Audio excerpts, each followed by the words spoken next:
El siguiente episodio contiene descripciones que podrían resultar demasiado gráficas para algunas personas. Si te consideras alguien sensible, te recomiendo escuchar con precaución. Era cerca del mediodía, un 22 de marzo de 1991, en una pequeña localidad de Brandenburgo llamada Billitz, en Alemania. Tamara Petruskaya, una mujer de 32 años de ascendencia rusa, caminaba por una vereda boscosa, empujando por delante en una carreola a su bebé de 3 meses. Iba rumbo a un hospital soviético, donde esperaba encontrarse con su marido. Decidió tomar el camino más cercano al bosque, en aquella época en la que la primavera comenzaba. Tamara no sabía que desde hacía más de 30 minutos alguien la estaba siguiendo, ocultándose detrás de los árboles. De repente, un sujeto saltó frente a ella, bloqueándole el paso. Aquel tipo era muy alto, debía medir por lo menos 1,90 y no llevaba nada puesto más que un brasier y una pantaleta de mujer de color rosa. Tenía una figura muy esbelta y atlética, y antes de que Tamara pudiera reaccionar, el hombre tomó a su bebé por una pierna y lo sacó de la carreola dando un tirón.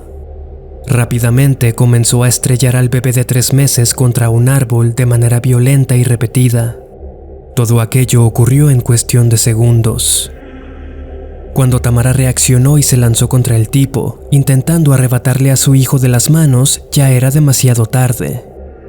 El forcejeo duró apenas unos instantes. El hombre estrelló a la criatura una última vez contra el piso, de donde Tamara intentó recoger el cuerpo completamente dislocado y desfigurado de su bebé. Después el hombre la embistió, arrancándole la ropa y estrangulándola con su propio brasier. Cuando la pobre mujer ya no respiraba, este monstruo vestido en lencería tuvo relaciones con el cadáver. Acto seguido, escapó de la escena, perdiéndose entre los árboles y arbustos.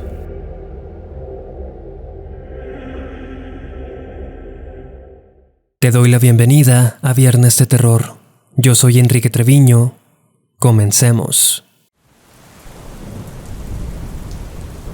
En esta ocasión hablaremos de un caso muy poco conocido de un asesino en serie. Y cuando digo poco conocido, lo hago en comparación a otros mucho más populares como Jeffrey Dahmer o Ted Bundy.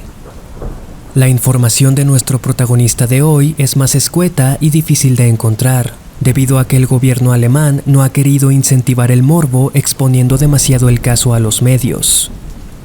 Es posible que las opiniones se dividan con respecto a si el hecho de que Wolfgang, o más bien Beate Schmidt, es transexual es importante. Si bien esto puede o no ser relevante, lo cierto es que cuando menos puede ser curioso, sobre todo si consideramos la época de los hechos. Si este contenido te gusta, te agradecería mucho que calificaras el podcast con 5 estrellas y lo compartieras con alguien. También te recomiendo suscribirte a mi canal de YouTube, donde hay contenido más variado, y si activas las notificaciones te vas a enterar cada que publique algo nuevo. Si disfrutas mi trabajo, siéntete libre de contármelo en un comentario. También dime desde dónde me escuchas, y de antemano te envío un caluroso saludo hasta allá. Los enlaces a los perfiles de mi TikTok personal y de Viernes de Terror te los dejo como siempre en la descripción. Sin más que añadir, vamos con la historia de hoy. Wolfgang Schmidt nació el 5 de octubre de 1966 en Lenin, Brandenburgo, una pequeña localidad situada al este del país, en lo que aquel entonces pertenecía al eje socialista de Alemania. El pequeño Wolfgang crecería en una comunidad semirural, rodeada por otras localidades similares, habitadas por granjeros y trabajadores del Estado principalmente. Respecto a su infancia, la información es bastante escasa. Vivía con sus padres y su hermano menor. Eran una familia bastante ordinaria para la época. Sin embargo, Wolfgang se daría cuenta desde una edad muy temprana que él era diferente, y no precisamente en el buen sentido de la palabra. Según relataría él mismo, su madre era sumamente fría con él, emocionalmente distante. Nunca pudieron forjar una relación tan cercana como él hubiera querido. Wolfgang recuerda que desde los 3 años deseaba ser una mujer. A la edad de 6 o 7 años haría un descubrimiento que cambiaría para siempre el curso de su vida. Mientras merodeaba por la casa, entró a la habitación de sus padres, abrió uno de los cajones y se encontró con la ropa interior de su madre. Aquella visión le hizo sentir un frío en el estómago, seguido de un solo deseo: probársela. Así lo hizo. Tomó un par de piezas y se las colocó. Aquello fue un momento inolvidable para él. La sensación de la tela contra su piel le provocaba un placer indescriptible. Pasaría el resto de su vida persiguiendo aquel sentimiento, pero eso no fue todo. Entre los 7 y 8 años, luego de ya un tiempo de escabullirse para tomar la ropa de su madre y ponérsela un rato, se dio cuenta de que el placer se incrementaba cuando se orinaba o defecaba con las prendas puestas. Fue entonces que comenzó a tocarse sexualmente, luego de ensuciar la ropa. La sensación de la tela presionando las heces contra su piel y la humedad de la orina lo excitaban bastante. Me disculpo por lo explícito de la descripción. Como ya dije, este no es un episodio para estómagos débiles, o tal vez para escuchar mientras comes. Puedes aprovechar esta pausa para sintonizar otra cosa si así lo deseas. Continuando, a pesar de su temprana edad, Wolfgang sabía que sus acciones no iban a ser bien recibidas por nadie. Era algo que mantenía en absoluto secreto. Pero por supuesto, en cierto momento, su madre comenzó a notar piezas faltantes en su guardarropa. A fin de cuentas, no podía colocarlas de nuevo en el cajón ni en la ropa sucia luego de usarlas. En vez de esto, el chico solía esconder las prendas sucias entre los arbustos del jardín o en el granero familiar. Eventualmente, sin embargo, el sucio secreto de Wolfgang fue descubierto. No recuerda exactamente cuándo, pero su madre lo sorprendió en el granero vistiendo su ropa interior. La mujer reaccionó con auténtico horror y disgusto, haciendo sentir a Wolfgang como un degenerado. Y aunque no era para menos, es decir, nadie podría juzgar a su madre por tener esa reacción, lo cierto es que en ese momento, según algunos expertos, el chico aún estaba a tiempo de recibir la ayuda que necesitaba. De acuerdo con sus historias, una de las cosas que Wolfgang más disfrutaba era colocarse las pantaletas de su madre al revés, defecar y luego ponérselas derecho. La sensación del excremento en los genitales lo excitaba y hacía que la masturbación fuera más placentera. Sus padres sabían que seguía haciendo estas cosas, porque continuaban encontrando las prendas perdidas en el granero, en la basura o en el jardín. Ante esto, optaron por mantener aquel cajón bajo llave, con la esperanza de alejar a Wolfgang de aquella urgencia. En una ocasión, cuando tenía unos 10 años, su madre lo sorprendió en el granero, desnudo de la cintura para abajo justo después de terminar su acto, limpiándose las heces de las piernas con una pantaleta blanca. La mujer no tuvo reparo en comentar aquel suceso con sus amigas enfrente de él, refiriéndose a Wolfgang como, cito, un cerdo que todavía se ensucia. Cada vez que era sorprendido, su padre solía golpearlo o castigarlo de múltiples formas. Tenía prohibido salir de casa o relacionarse con los niños del vecindario. Su familia estaba realmente avergonzada de él. Perder el acceso a la ropa íntima de su madre lo hizo entrar en una especie de abstinencia. Nada le importaba más en la vida que satisfacer sus deseos. En una ocasión en la que acompañó a su padre a un vertedero cercano a tirar la basura, Wolfgang notó algo.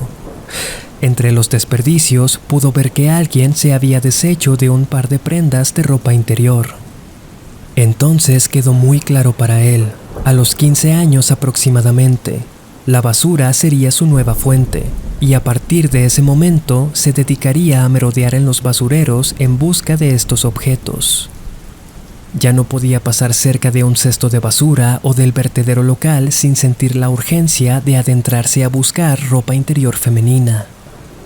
Me sorprendió saber que sus búsquedas solían ser exitosas. Y es que, seamos honestos, ¿cuándo fue la última vez que te preguntaste si hay ropa interior en la basura? Es lógico, pero no es algo que tengas en la mente. Wolfgang comenzó a salir de noche para hurgar en la basura. En muchas ocasiones salía vistiendo únicamente lencería femenina, aprovechando la oscuridad de la noche y la escasa población del pueblo. Con todo, la familia Schmidt llevaba una vida normal dentro de lo que cabe. Wolfgang se graduó de la preparatoria, pero no sería hasta casi los 20 años que conseguiría un empleo y dejar el hogar familiar. En 1985 se enlistó en la Fuerza Anti-Insurrección y Disturbios de la Policía de Brandenburgo, un lugar que le aseguraba empleo por los próximos 10 años. Supuestamente, la elección de este trabajo no fue coincidencia. De acuerdo con futuras declaraciones, Wolfgang buscaba algo que lo ayudara a mantenerse alejado de su fetiche. Y qué mejor que recurrir a la disciplina del entrenamiento policíaco. Esta táctica parecía funcionar. El joven Wolf cada vez se acercaba más a una persona relativamente normal. Incluso llegó a tener una novia, cuya identidad no pude encontrar. Algunas fuentes sugieren que su nombre era Cristina, una chica por lo menos 5 años menor que él. Pero esta estabilidad no duraría mucho tiempo. Para empezar, según supuestas confesiones de Wolfgang, durante su tiempo en la policía, cuando era llamado por disputas domésticas, solía escabullirse a las habitaciones del domicilio en busca de ropa interior para robar. A pesar de que nunca fue descubierto haciendo esto, perdería su trabajo por otros motivos en 1989, cuando un 20 de abril, completamente ebrio, celebró el cumpleaños 100 de Hitler en público. Este suceso lo afectaría bastante, y ese mismo año comenzaría una serie de agresiones y asesinatos que aterrorizaron a gran parte de Alemania durante 2 años. Su supuesta pareja lo abandonó y ahora estaba completamente solo y sin empleo.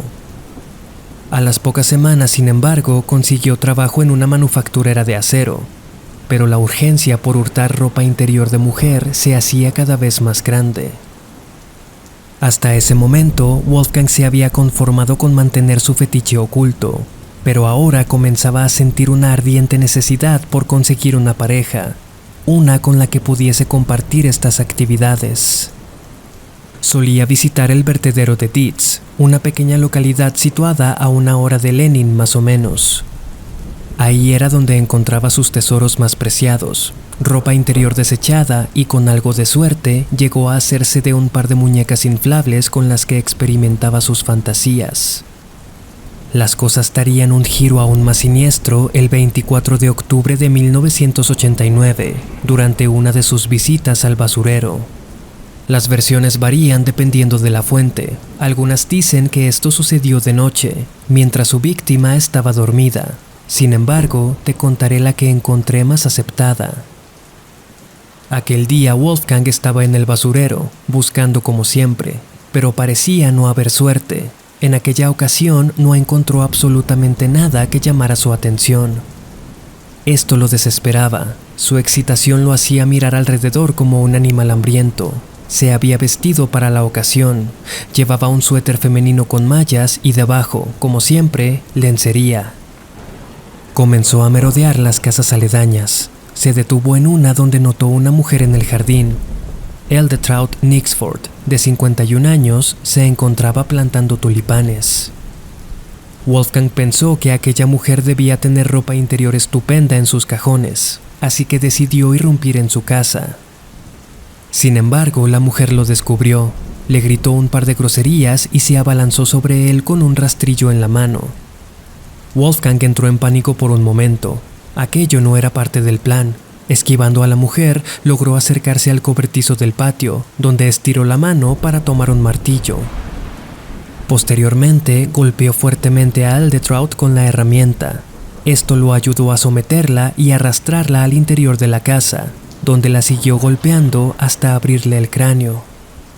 A pesar de que no tenía intención de matarla, hacerlo lo excitó profundamente y tuvo relaciones con el cuerpo. Cuando su esposo volvió del trabajo y encontró su cuerpo en la sala y las autoridades se apersonaron, se encontraron con una escena que los marcaría de por vida. Eldetraud yacía desnuda con los brazos y piernas extendidos en posición de águila, y su contorno estaba rodeado por piezas de su propia ropa interior. Sus genitales, ano y otros orificios habían sido calcinados y penetrados con varias velas que ella misma tenía en la entrada de su casa. La emoción que estos actos causaron en Wolfgang se convirtió inmediatamente en una adicción y volvería a atacar 7 meses después. El 24 de mayo de 1990 se encontraba haciendo lo suyo en el basurero de la ciudad de Birch, también en Brandenburgo. Mientras se masturbaba con ropa interior y sus propias heces, una mujer de 45 años pasó cerca de él y lo vio. Un encuentro muy desafortunado. El cuerpo de Kristana Jux sería encontrado al día siguiente por trabajadores del vertedero. Había sido estrangulada y abusada. Su cuerpo estaba cubierto por heces, ropa interior y cristales rotos. Las autoridades obtuvieron sus primeras pistas a partir de las huellas que las botas de Wolfgang habían dejado en la escena, las cuales pertenecían al uniforme de su trabajo en la policía. Al tener un patrón único en las suelas, los oficiales dedujeron que estaban lidiando con un integrante de las fuerzas, que debía tener un tamaño considerable, basado en la longitud de las pisadas. A pesar de esto, no pudieron dar con ningún sospechoso, y la lista de víctimas de Wolfgang se haría más larga. Entretanto, por cierto, el esposo de su primer víctima se había quitado la vida, por no soportar la presión de ser considerado como el principal sospechoso. Su próxima víctima sería Inge Fischer, de 34 años, a quien apuñaló el 13 de marzo de 1991. Su cuerpo fue encontrado en el basurero de Billitz. El 22 de marzo cometió el que se considera el más obsceno de sus crímenes, que fue el de Tamara Petrovskaya, que mencionamos al principio. Su última víctima mortal fue Talita Bremer, de 66 años, el 5 de abril de 1991. Todas estas mujeres sufrieron el mismo destino a manos de este sujeto. Fueron estranguladas y abusadas post-mortem. Sus cuerpos se encontraron con múltiples desechos humanos, ropa interior y velas incineradas. Las leyendas de un psicópata merodeando los bosques y basureros de Brandenburgo comenzaron a alertar a los habitantes. El 1 de agosto de 1991, unos corredores descubrieron a Wolfgang en el bosque, usando un brasier y masturbándose tras unos arbustos. Sin pensarlo 2 veces, se abalanzaron sobre él, lo sometieron y llamaron a la policía, poniendo fin al terror. Con la caída del muro de Berlín y la reunificación del país, el caso se vio opacado, y con el cambio de leyes, el juicio se percibió como ambiguo. Wolfgang Schmidt fue condenado a 15 años en prisión, seguido de un internamiento en un hospital psiquiátrico en Brandenburgo an den Havel. En el 2001 se cambió oficialmente el nombre a Beate Schmidt y desde el 2009 se sometió a un tratamiento hormonal para reasignación de género. En el 2010 su compañero de celda se quitó la vida tragando navajas de afeitar. Según se sabría, hizo esto para escapar de los constantes abusos de Wolfgang. El caso del gigante rosa, o la bestia de Billitz, como fue conocido por el público alemán, es uno de los más intrigantes y grotescos en la historia moderna del país europeo. La forma en la que este sujeto cometía sus actos refleja una evidente necesidad de dominación. No era que deseara arrebatarle la vida a estas mujeres, sin embargo, era necesario. De otro modo, ellas no se someterían a su voluntad. Sus crímenes contienen un nivel de degradación que no se ve muy seguido. En su necesidad por tener una relación con su madre, se ponía su ropa interior, de cierto modo como un acto de reunificación. Y a la vez, por el rechazo que sentía hacia ella y hacia él mismo, era que ensuciaba las prendas para luego proceder al onanismo. También se ganó el título del primer asesino en serie transgénero. A la fecha, Wolfgang o Beate Schmidt continúa internada en una institución mental. No parece haber esperanzas de que su liberación llegue pronto.